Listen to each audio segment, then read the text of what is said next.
देख रहे हैं लाइव इंडिया हर पल।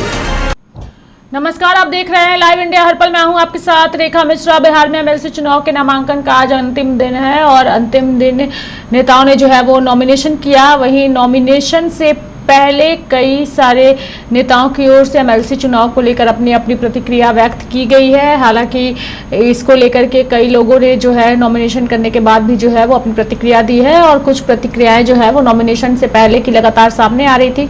किसने क्या कहा है वो हम आपको सुनाते हैं। देखिए, नीतीश कुमार जी के ही पदचरणों पर हम सब लोग चलते रहे हैं और आज भी नीतीश कुमार जी का जो रास्ता था उसी रास्ते को हम लोगों ने त्याग किया है और एनडीए ने भी किया है। तो एनडीए ने तय जो किया है 10 उम्मीदवार के बारे में, वो 10 उम्मीदवार चुनाव के मैदान में आ गए हैं, नामांकन हो गया है। अब ये 3 बजे तक का इंतजार है। मैं समझता हूं कि इस बार सभी उम्मीदवार निर्विरोध निर्वाचित होंगे। 10वां उम्मीदवार कौन हो? हमारे वो तो जो 10वां उम्मीदवार है वो है अंसारी साहब हैं। 4, 4, 8 और 1, 9। 10वां उम्मीदवार तो आरजेडी के उम्मीदवार हैं। पता नहीं आरजेडी से किसका नामांकन करा रहे हैं, शायद सुनील सिंह का नामांकन करा रहे हैं। ठीक सर। दीपक मंत्री पर जा सकता है? तो देखिए, ये तो तय करना था भारतीय जनता पार्टी को और भारतीय जनता पार्टी ने जब जो तय किया है उसके हिसाब से नामांकन हो रहा है और एनडीए के 8 उम्मीदवारों का नाम चयन कर लिया गया है और उसके हिसाब से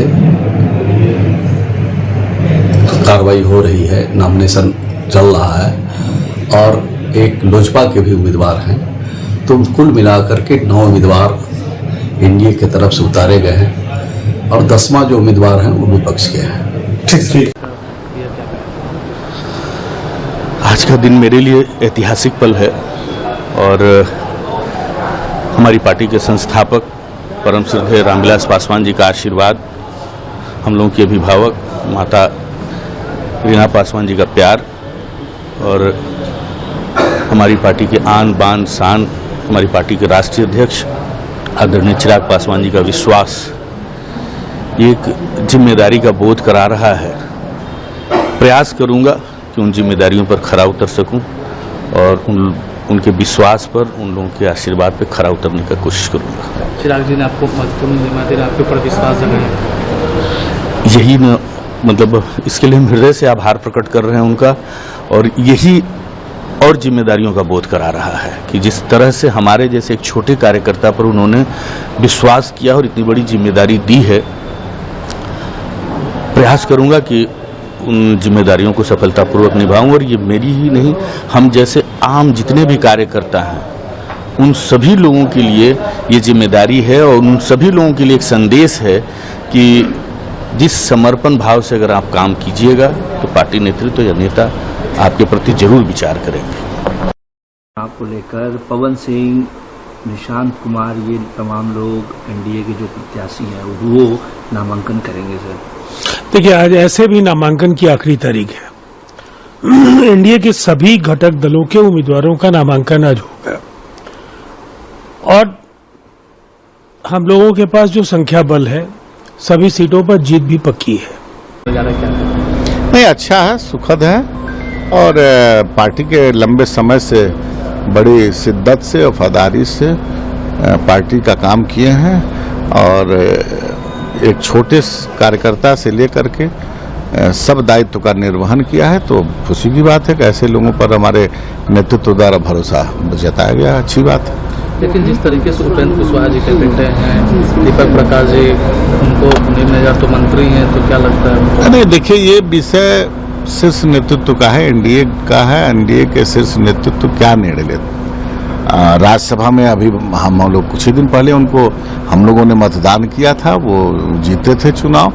उनकी अब क्या ऊपर के स्तर पर एनडीए के शीर्ष नेतृत्व ने जिसके हिस्से में जो गया है, गठबंधन की मर्यादा का पालन करते हुए, उसी पे हमको लग रहा है एनडीए का पूरा नेतृत्व के आदेश पर काम करेगा सभी विधायक लोग।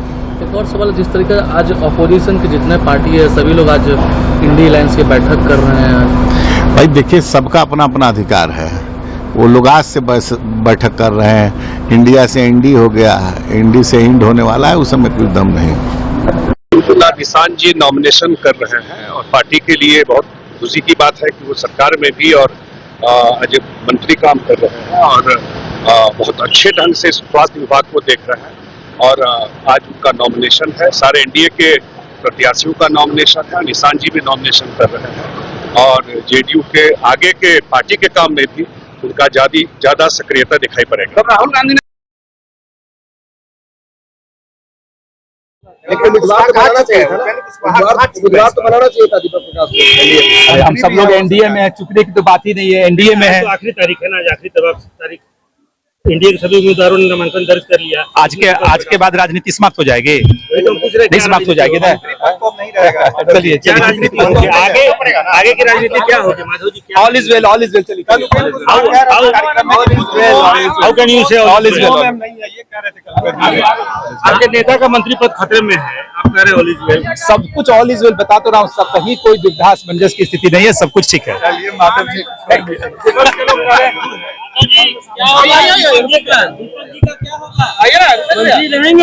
All is well, all is well,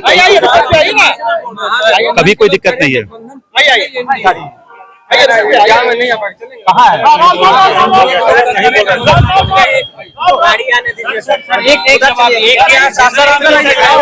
MLC का नामांकन हुआ मैम, क्या कुछ कहेंगे?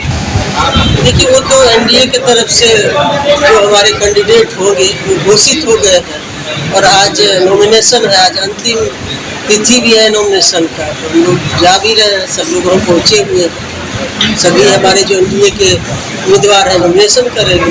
लेकिन इस बार जो सीट शेयरिंग हुआ है, दीपक प्रकाश मंत्री हैं, एमएलसी पद पर नहीं है, विधायक भी नहीं है, तो क्या उपेंद्र कुशवाहा के बेटे अब मंत्री नहीं रहेंगे? क्योंकि वो तो कहीं पर भी नहीं है, मात्र 6 मंथ के लिए वो मंत्री रह सकते हैं, तो आगे की क्या कुछ? देखिए, माननीय उपेंद्र कुशवाहा जी हमारे एनडीए दल के बड़े नेता हैं और शीर्ष नेतृत्व इस पर बैठ के बात करेंगे या किए होंगे, इसमें हम लोगों को ज़्यादा बोलने की आवश्यकता नहीं है। एनडीए में सब एक है, एकजुट है और एकजुट है। मैम, पार्टी को एक एमएलसी सीट दी गई थी, इस पर क्या कहेंगे? तो देखिए, उनके तरफ से कोई बात आप लोग को बताया जाएगा तब ना उस पर प्रश्न उठेगा। वो हमारे एनडीए के महत्वपूर्ण घटक दल के नेता और ये मामला जो है शीर्ष नेतृत्व जो है एनडीए की वो मिल बैठकर तय करते हैं और आपस में किए होंगे। और कानून नॉमिनेशन हुआ है और हमारे 9 कार्यकर्ता धीरे धीरे 9 कार्यकर्ता विधान परिषद में जा रहे हैं और इसके लिए हम एनडीए के शीर्ष नेतृत्व को एकदम तहे दिल से धन्यवाद देना चाहते हैं। माननीय प्रधानमंत्री जी को, माननीय राष्ट्रीय अध्यक्ष जी को, माननीय गृह मंत्री जी को और हमारे माननीय मुख्यमंत्री जी को, माननीय प्रदेश अध्यक्ष जी को कि जिन्होंने अपने योग्य कार्यकर्ताओं को विधान परिषद में स्थान देकर और हम सभी कार्यकर्ताओं को गौरवान्वित किया। और साथ में भोजपुरी भाषा के सबसे लोकप्रिय गायक और नायक पवन सिंह को मौका दे करके और उन्होंने बहुत अच्छा काम किया, इसके लिए कोटि साहब धन्यवाद और अभिनंदन। हरे गमछी को लेकर चर्चा धन्यवाद। हरा गमछी अब दिखेगा ही नहीं, हरा गमछी दिखेगा ही नहीं, ये हरा थोड़े है। अरे उससे क्या हुआ, वो हरा वाला नहीं है। उपेंद्र कुशवाहा का बेटा को शिक्षक के तौर पर इस्तीफा देना चाहिए, दीपक प्रकाश बने रहेंगे मंत्री अब ये सब मेरा सवाल नहीं है। चलिए, इस्तीफा देना चाहिए। नेता ने जो जिम्मेवारी, पार्टी ने जो जिम्मेवारी सौंपा है, हम उसके लिए आज नामांकन कर दिए। पार्टी ने मुझे इसके लिए योग्य माना कि भाई सुनील कुमार सिंह गरीबों की बात, बेरोजगारों की बात, किसानों की बात सदन में उठाएंगे और नेता ने मेरे ऊपर जो विश्वास किया है, मैं आपके माध्यम से यह आश्वस्त करता हूं कि उस पर 100% खरा उतरने का काम करूंगा। संख्या हमारे सदन में चाहे जितनी भी हो, लेकिन पार्टी का झंडा कभी झुकने नहीं देगा। इस बार चैलेंज ज्यादा है सुनील जी। देखिए, कोई चैलेंज नहीं है, पूरा बिहार भ्रष्टाचार के आकंठ में डूब चुका है। केवल उस मामले को गुमराह करने के लिए, उससे ध्यान भटकाने के लिए जो बिहार में आप वर्तमान में जो परिदृश्य देख रहे हैं, हरा गमछा, लाल गमछा, पीला गमछा, मात्र यही चल रहा है बिहार में। रोहिणी आचार्य पे क्या कहेंगे सर?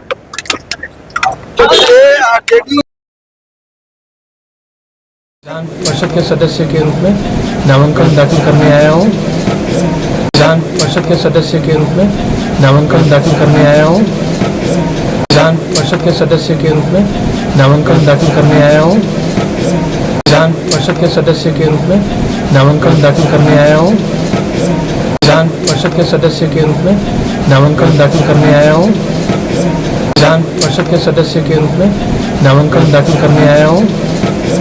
विधान परिषद के सदस्य के रूप में नामांकन दाखिल करने आया हूँ। विधान परिषद के सदस्य के रूप में नामांकन दाखिल करने आया हूँ। विधान परिषद के सदस्य के रूप में नामांकन दाखिल करने आया हूँ। विधान परिषद के सदस्य के रूप में नामांकन दाखिल करने आया हूँ। विधान परिषद के सदस्य के रूप में नामांकन दाखिल करने आया हूँ। विधान परिषद के सदस्य के रूप में नामांकन दाखिल करने आया हूँ। विधान परिषद के सदस्य के रूप में नामांकन दाखिल करने आया हूँ। विधान परिषद के सदस्य के रूप में नामांकन दाखिल करने आया हूँ। विधान परिषद के कोशिश करूंगा, जो भी दायित्व मुझे मिली है इसे मैं ईमानदारी से, निष्ठा से निभाऊंगा और मेरे पिताजी श्री नीतीश कुमार जी ने जो विकसित बिहार, समृद्ध बिहार का सपना देखा है उसे पूरा करने की कोशिश करूंगा। चलिए। तो मेरे साथ फिलहाल अभी के लिए इस खबर में इतना ही। आप देखते रहिए लाइव इंडिया हर पल। नमस्कार।